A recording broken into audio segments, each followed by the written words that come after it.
rekan-rekan media sekalian, saya Panglima TNI didampingi oleh Kepala Staf Angkatan dan Komandan Pasukan Khusus TNI menyatakan bahwa TNI dan jajaran siap mengamankan pemilihan legislatif dan pemilihan presiden tahun 2019.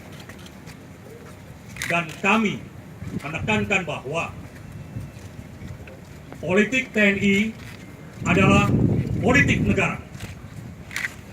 TNI netral dalam pelaksanaan Pileg maupun Pilpres 2019. Dan saya ingin memastikan bahwa jika ada pihak-pihak yang mengganggu stabilitas politik, jalannya demokrasi, mengganggu NKRI, mengganggu Pancasila, mengganggu Undang-Undang Dasar 1945, dan mengganggu Bhinneka Tunggal Ika, maka akan berhadapan dengan TNI. Saya ulangi, akan berhadapan dengan TNI.